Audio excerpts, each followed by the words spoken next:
This is America in the Morning from Westwood One. Good morning, I'm John Trout. It's Friday, December 27th, 2024. Here's what's coming up on America in the Morning. Israeli Prime Minister Benjamin Netanyahu said that the Israeli Air Force had struck Houthi targets in Yemen. I'm Rica Ann Garcia. A major sinkhole being repaired after snarling traffic in New Jersey. I'm Clayton Neville. The 33-year-old man accused of setting a woman ablaze on a subway car is scheduled back in court. I'm Jackie Quinn.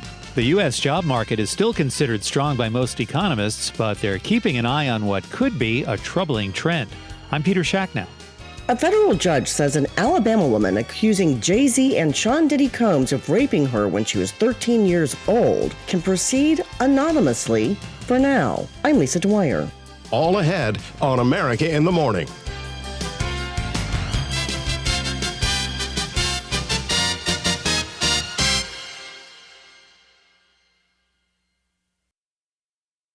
Israeli forces launch airstrikes into Yemen, striking targets close to where the head of the World Health Organization was visiting. Correspondent Rica Ann Garcia reports. Israeli Prime Minister Benjamin Netanyahu said that the Israeli Air Force had struck Houthi targets in Yemen. A little while ago, the Air Force attacked targets of the Houthi terrorist organization in Yemen, both on the coastline and in Sana'a. We are determined to root out this terrorist arm of Iran's axis of evil. We will persist in this until we complete the job. Netanyahu spoke from the Underground Command Center at the Defense Ministry in Tel Aviv. In a social media post, the World Health Organization's Director General said that the airstrikes occurred as he was about to board a flight in the Houthi rebel-held capital of Sana'a. The strikes targeted the occupied capital of Yemen and the port of Hodeidah, following several days of Houthi strikes setting off sirens in Israel. I'm Rica Ann Garcia. Back here at home, a massive sinkhole is being repaired after snarling holiday traffic in New Jersey. Correspondent Clayton Neville has details. A portion of Interstate 80 closed in New Jersey yesterday after a sinkhole opened up on the shoulder of the interstate. The New Jersey Department of Transportation says that emergency crews responded to that scene of the 40-foot by 40-foot sinkhole in Wharton, that's in Morris County, before 8 o'clock in the morning. All lanes on the eastbound side of I-80 were closed in that area, causing traffic to be diverted. Traffic was backed up for miles, for hours. Amazing images captured from above, and no one is believed to have been hurt. Crews trying to figure out exactly how to repair the sinkhole now, and the exact cause isn't known yet. But locals reportedly say there are mine shafts all over the area and that sinkholes have been popping up for years. I'm Clayton Neville. That Christmas Day shooting at an airport in Phoenix, Arizona has left at least 3 people injured. An update from correspondent Haya Panjwani. Phoenix Police Sergeant Myra Reeson spoke to reporters. We're still combing through who and what everybody is. What I can say is that all 5 individuals that are involved in this incident are all known to each other. No community members or visitors were injured outside of this group individual. That audio is courtesy of KNXV. After the gunfire, a man and woman were detained in a nearby parking garage. Police did not immediately release information on possible charges, but mentioned the group of people all knew each other and had a physical fight that led one of them to pull a gun. I'm Haya Panjwani. When we return on America in the Morning, fate of the man accused of setting a woman on fire. After these messages.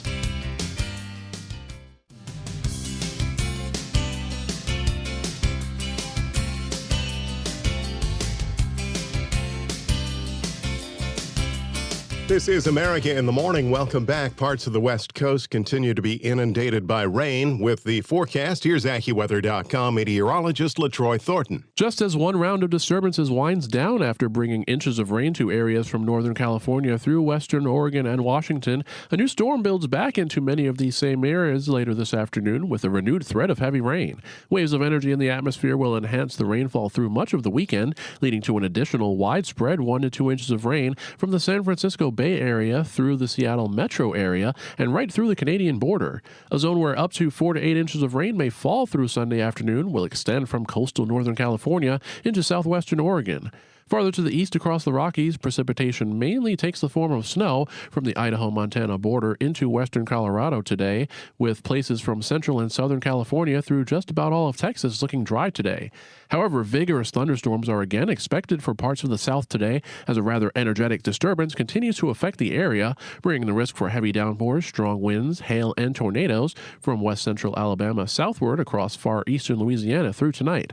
Showers may stretch from the Florida Peninsula into the Carolinas, where there can be some drizzle as well, with rain and drizzle or at least some showers into eastern Tennessee and Kentucky, even possibly reaching eastern Ohio by day's end.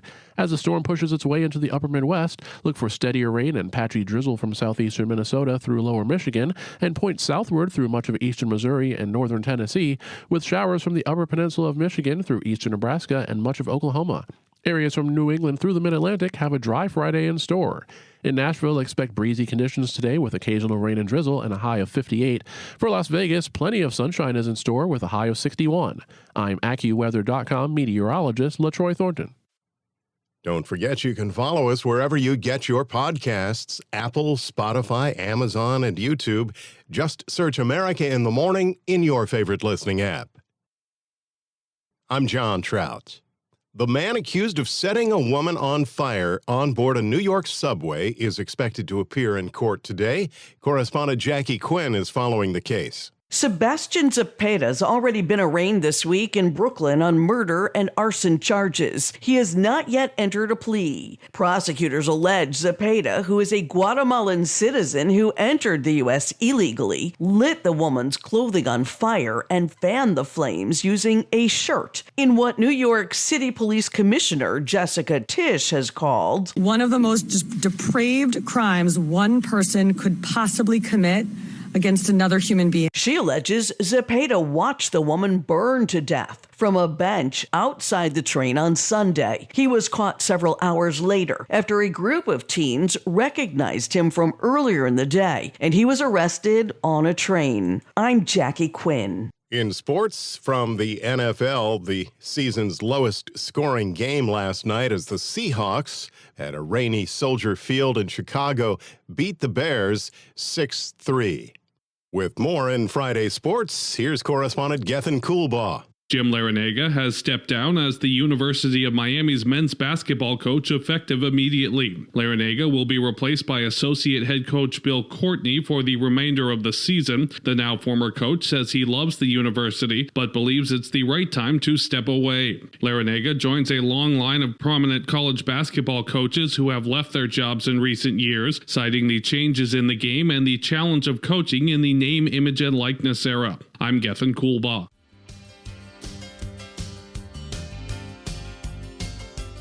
When we return on America in the Morning, your Friday business report and troubling trends in the job market. After these messages.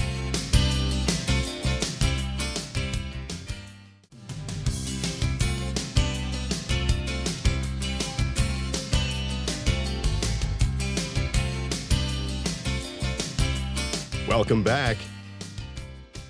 You're with America in the Morning.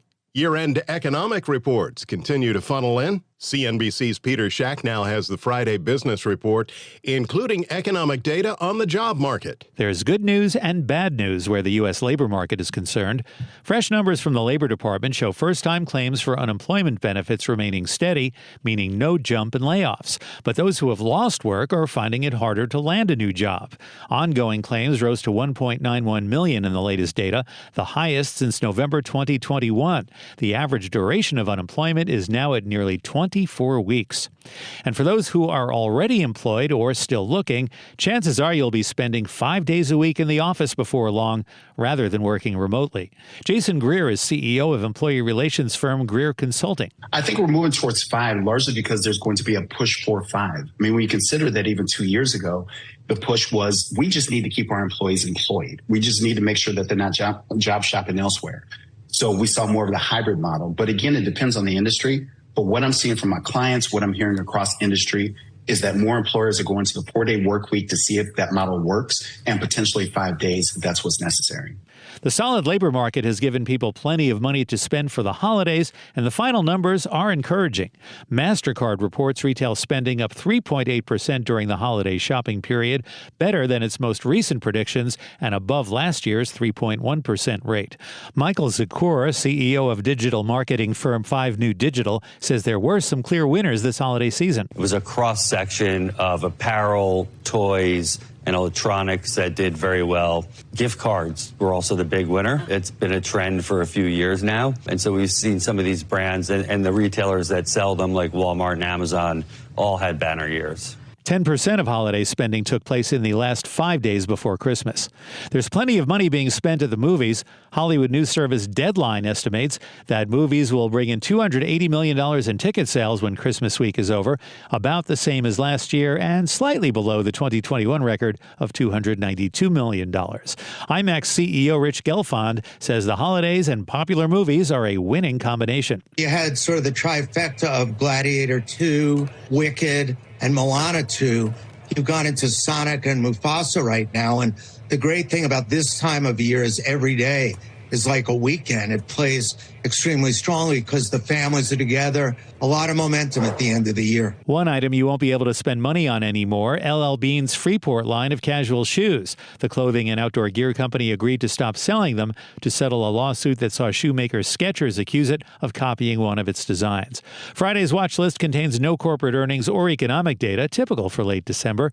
And investors will be poring over new data on viewership and new signups stemming from Netflix's first ever NFL broadcasts on Christmas Day. Thank you, Peter. CNBC's Peter Schack now with Friday Business. This from the Empire State.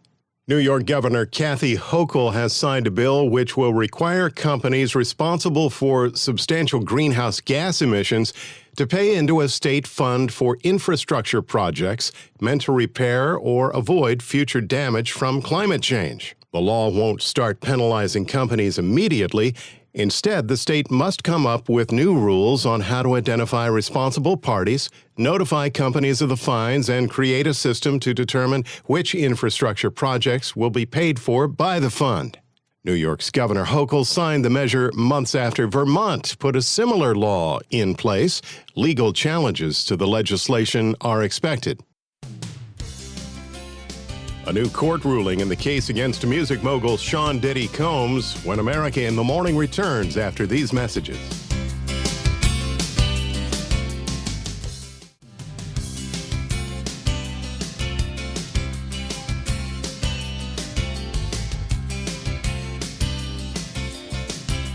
Welcome back. This is America in the Morning. Overseas, Russia says it has foiled a Ukrainian plot to kill senior officers with disguised bombs. According to Reuters, disguised among other things as an electric scooter and documents folder. Russia's Foreign Minister Sergei Lavrov says Russia is willing to work with Donald Trump's incoming administration to improve relations if the U.S. has serious intentions to do so. America in the Morning continues. There's been a new ruling in one of the sexual misconduct cases against Sean Diddy Combs. Following that case, correspondent Lisa Dwyer. A federal judge says an Alabama woman accusing Jay-Z and Sean Diddy Combs of raping her when she was 13 years old can proceed anonymously for now. The judge also chastised the lawyer representing Jay-Z for filing combative motions and using inflammatory language against the woman's lawyer, calling the actions inappropriate. While the woman can proceed anonymously at this early stage of litigation, she may still have to reveal her identity later if the case proceeds. Combs remains jailed in New York, awaiting a criminal trial on federal sex trafficking charges. I'm Lisa Dwyer. A new poll has been released, which found a lot of Americans are looking for a break from political news. Correspondent Donna Warder has details. About 2/3 of U.S. adults who responded to a poll by the Associated Press and the Nork Center for Public Affairs Research say they've recently felt the need to limit media consumption about politics and government abuse because of overload. It was an intense presidential election campaign, and many people are looking for a break from political news. About 7 in 10 Democrats who responded to the poll say they're stepping back from political news, and 6 in 10 Republicans Americans said the same. The Nielsen Company says after election night through December 13th, primetime viewership on MSNBC was down 54% from the pre-election audience this year, and CNN's viewership was down 45% during that period. But for Fox News Channel, post-election viewing was up 13%. I'm Donna Warder. Today is, among other things, Pledge of Allegiance Day. It was on this date in 1945 that Congress adopted the pledge into the United States Flag Code. The pledge was written in 1892 in celebration of the 400th anniversary of the discovery of America. America in the Morning for Friday, December 27th, 2024 is produced by Alexander Hinton. Our senior producer, Kevin Delaney. I'm John Trout. This is Westwood One.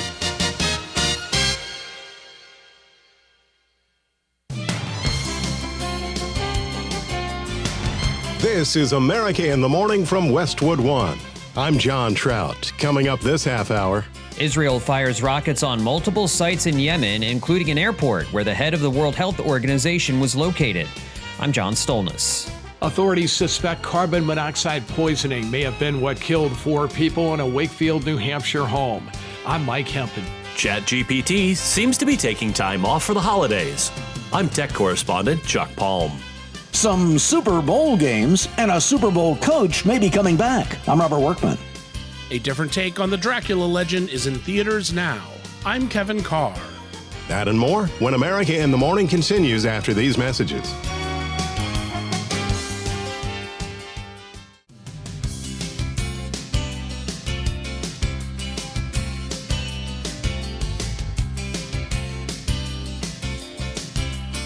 On this post-Christmas Friday, we have thunderstorms in the forecast. With the national forecast on America in the Morning, here's AccuWeather.com meteorologist LaTroy Thornton. The South is once again the part of the nation facing the best risk for active thunderstorms later today, following storms that prompted tornado warnings in parts of Texas and Louisiana on Thursday afternoon and evening.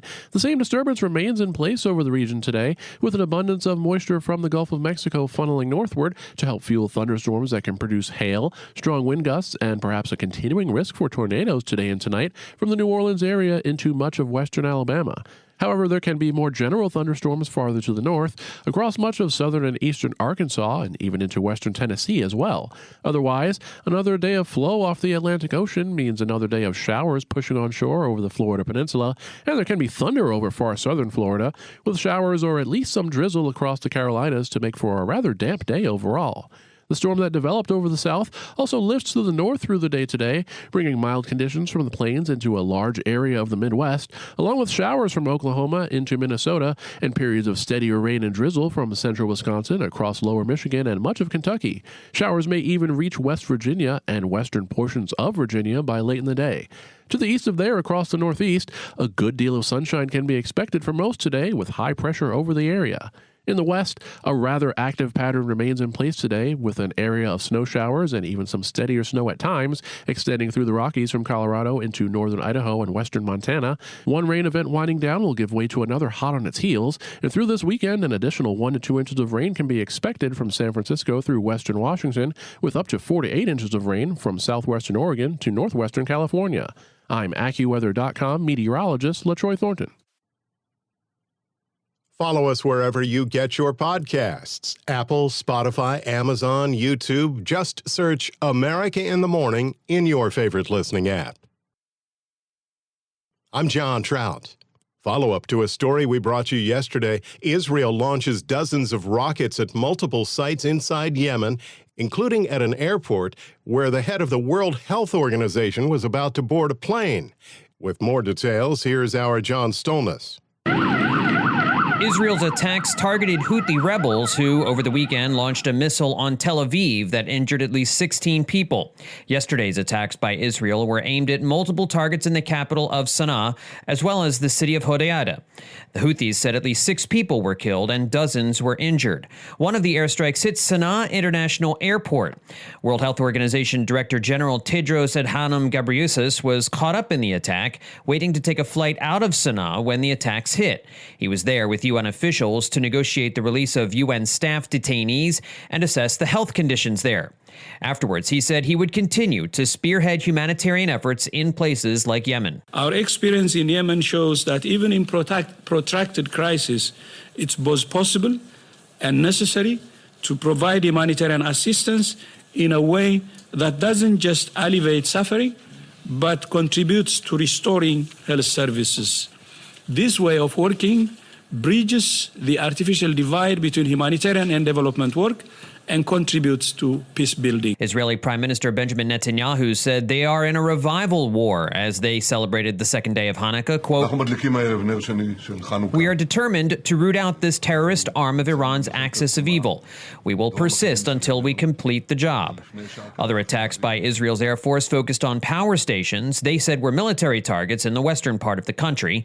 Houthi leaders are vowing revenge. Over the past few months, rebels have attacked Western-based commercial cargo ships in the Red Sea and have repeatedly fired missiles at Israeli cities for Israel's offensive in Gaza. I'm John Stolness. The day after Christmas brought severe weather in Texas, which came with more holiday travel headaches for some Americans trying to get home. From the Lone Star State, correspondent Clayton Neville reports. A nasty day after Christmas across the Lone Star State, with more than an inch of rain dumping on the Dallas-Fort Worth area in a short matter of time. Pea-sized hail reported in spots. A bummer for the kiddos. I'm upset because I can't go outside and play with my Christmas presents because it's raining. Both DFW Airport and Dallas Love Field were under ground stops and saw heavy delays as the storms moved through, all just after the Christmas holiday and following a Christmas Eve technical issue at American Airlines that led to delays and cancellations. This family stuck at the airport spoke with WFAA TV in Dallas. My wife's stressed out, and I think she's just ready to go. It's kind of upsetting because we were supposed to be at the pool and having fun, but we've been stuck here for a long time. More than 100 flights were delayed and dozens more canceled at DFW Airport, and thunderstorm-related cancellations also at Love Field and at George Bush Intercontinental Airport in Houston. That according to FlightAware. The National Weather Service issued a tornado warning late yesterday for parts of the northeast Houston area. Brad Barton is a meteorologist at KLIF Radio in North Texas. There is a tornado threat, especially in east and southeast Texas. Texas Governor Greg Abbott activated state emergency response resources because of the increased severe weather threat. He sent out a warning saying that it's crucial everyone regularly monitor road conditions and heed all guidance of state and local officials. I'm Clayton Neville. Shooting at a major airport on Christmas Day. With a follow-up to that story, here's correspondent Katie Clark.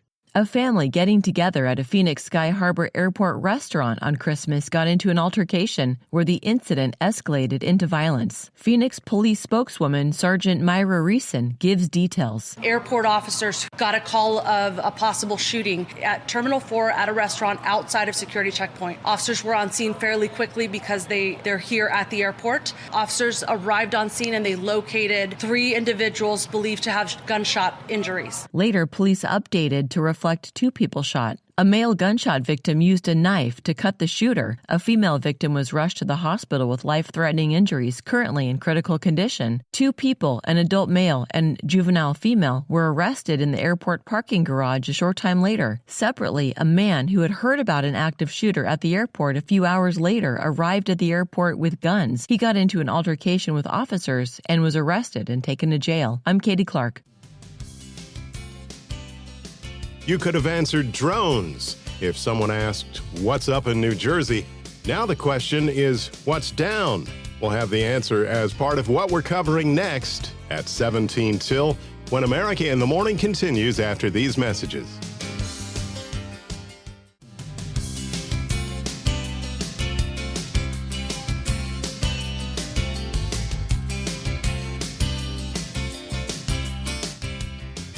This is America in the Morning. I'm John Trout. A sinkhole causes a major highway in New Jersey to shut down. Here's correspondent Lisa Dwyer. Crews are evaluating how to repair the sinkhole and how long it will take to repair the large hole along the highway's right shoulder. Motorists were being directed to take a short detour before being able to get back on the interstate, which connects northern New Jersey with Pennsylvania. New Jersey's Highway Department says the closure comes at a time when traffic is lighter than normal because of the holidays. I'm Lisa Dwyer. New Hampshire investigators are looking into the deaths of 4 people inside a home on Christmas Day. Here's correspondent Mike Hempen. State Fire Marshal Sean Toomey says police were called to the house for a welfare check, and when they arrived, they found the bodies of 4 adults. Speaking on WMUR-TV, Toomey says this has been a tough year. Terribly tragic event. It comes at a year we've had a tough year in general for carbon monoxide deaths and fire fatalities in our state. Toomey says the deceased include 2 older adults and 2 younger adults. Other family members called police to check on them after they did not show up as expected at a Christmas Day gathering. I'm Mike Hempen. Weekly unemployment numbers have been released. Correspondent Shelley Adler has a look. The Labor Department says jobless claim applications ticked down by 1,000 to 219,000 for the week of December 21st. Continuing claims, which is the total number of Americans collecting jobless benefits, climbed by 46,000. That's more than analysts projected, and the most since the week of November 13th, 2021. The labor market has hinted at some softening recently, but remains broadly healthy and has held up better than many economists predicted, considering that interest rates have been elevated for years. I'm Shelley Adler.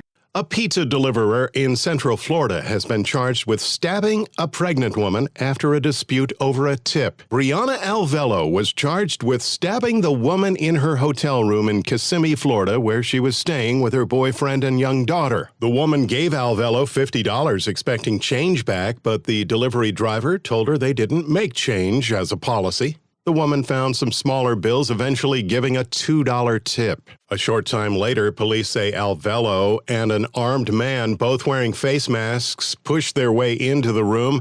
Alvello rummaged through their belongings in the motel room and allegedly stabbed the woman 14 times with a pocket knife as she shielded her daughter. Alvello now faces charges of attempted murder, home invasion with a firearm, kidnapping, and aggravated assault with a weapon.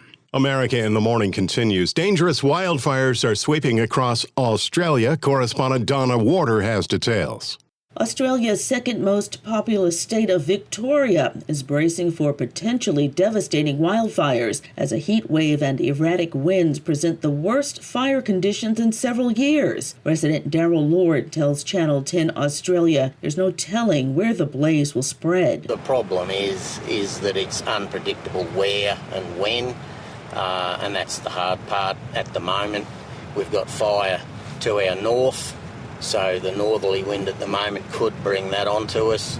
We've got fire out to our west, so a westerly could bring that. Temperatures have reached 99 degrees Fahrenheit, and officials say several fires are currently burning out of control across the state. The largest in Grampians National Park, which has burned through more than 135,000 acres. I'm Donna Warder. 4 people arrested in Russia for allegedly plotting to assassinate some of the country's top military officers. Correspondent Rica Ann Garcia reports. The announcement follows the killing of a top Russian general more than a week ago. The Federal Security Service, or FSB, said that it has arrested 4 Russians accused of making preparations to kill senior defense ministry officials. The FSB said that the suspected organizers of the attacks were planning on using a remotely controlled car bomb. They added that another top military official was to be assassinated by an explosive device hidden in an envelope. I'm Rica Ann Garcia.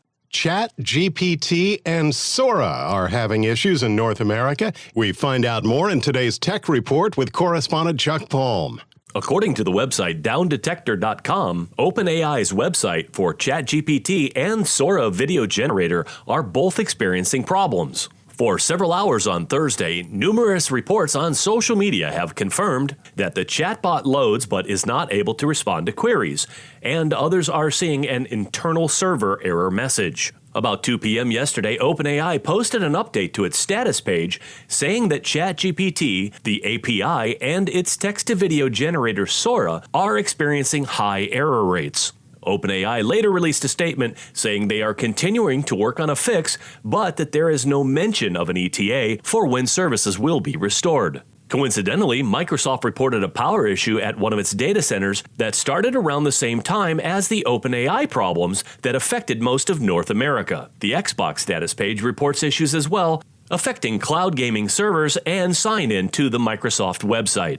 Find me on X at Chuck Palm. With a look at sports, here's Robert Workman. NFL Thursday Night Football, the Seahawks slosh past the Bears 6-3 at Rainy Soldier Field, keeping Seattle's flickering playoff hopes alive, while Chicago dropped its 10th straight game. A couple of Jason Myers field goals were enough, though Caleb Williams took a shot downfield with 20 seconds left, only to be picked off by Seattle's Rick Woolen. That's the first interception thrown by Williams in his last 353 attempts. That's a rookie record. Geno Smith says, not really interested in style points. It's a week-to-week league, and it's not always going to be sunshine and rainbows, man. Like, gutting out a 6-3 win feels just as good as, winning the game 44-41. The Athletic reports that Pete Carroll is interested in the Bears head coaching job. Carroll guided the Seahawks to the title in Super Bowl 48. 3 games coming up on Saturday, all with playoff implications. The Chargers at the Patriots, the Broncos at the Bengals, and the Cardinals at the Rams. Then you have 9 games on Sunday, including the primetime game between the Commanders and the Falcons. The winner of that contest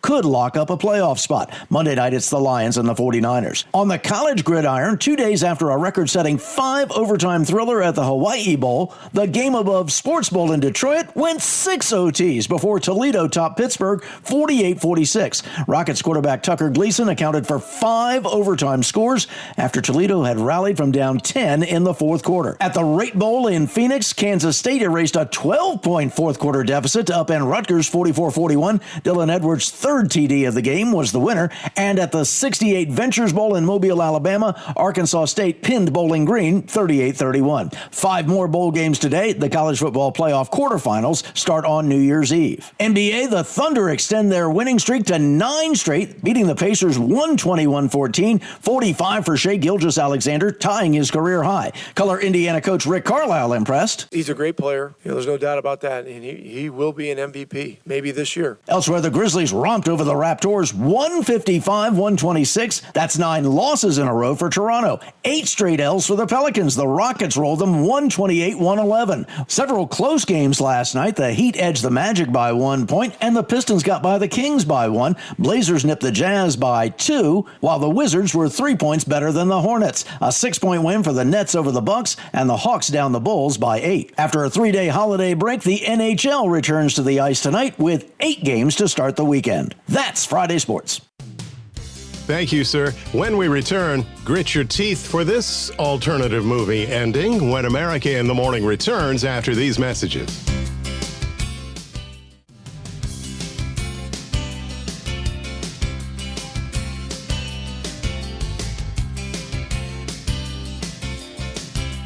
This is, of course, the last Friday of the year. Welcome back. You're with America in the Morning. Authorities say 16-year-old actor Hudson Meek has died after he fell out of a moving vehicle in Alabama. The Jefferson County Coroner's Office says Meek was hurt on December 19th when he fell out of a car that was driving down a street in the suburbs of Birmingham. He was taken to the hospital, where he died 2 days later. Meek made his on-screen debut in 2014 and was best known for his role in the 2017 film Baby Driver, where he portrayed the child version of the film's main character. An alternate version of the Dracula legend is now in theaters. Correspondent Kevin Carr explains. Dracula has risen again, this time as Count Orlok in Nosferatu. Come to me.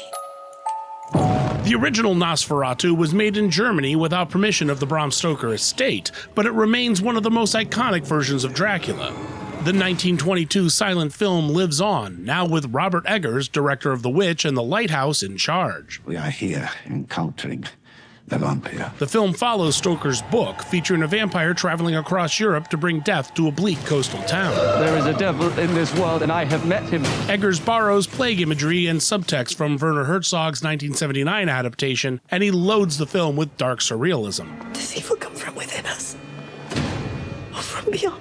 Lily Rose Depp is the target of the Count's desires. She has improved her acting considerably and gives it her all in an emotional performance, though the writing for her remains frustratingly one-dimensional. I'm ready. Ultimately, it's Bill Skarsgård's imposing presence as the Count that really sticks with you. This creature is a force more powerful than evil. Nosferatu is an impeccably made film, and as an atmospheric take on the Dracula legend, it's pretty fantastic. Though after this and The Northman, I wonder if Eggers' talents aren't best restrained a bit under smaller budgets. Its desire is to consume all life on Earth. Nosferatu gets 3 vampire shadows out of 5. I'm Kevin Carr, and that's the way I see it. A famous scientist was born on this date in 1822. Among his achievements, the French chemist and microbiologist developed vaccines for anthrax and rabies. He also created the process for sterilizing products, such as milk, to kill microorganisms. That method is known as pasteurization, named after the chemist Louis Pasteur. That's our show for today, Friday, December 27th, 2024. America in the Morning is produced by Alexander Hinton. Our senior producer, Kevin Delaney. I'm John Trout. This is Westwood One.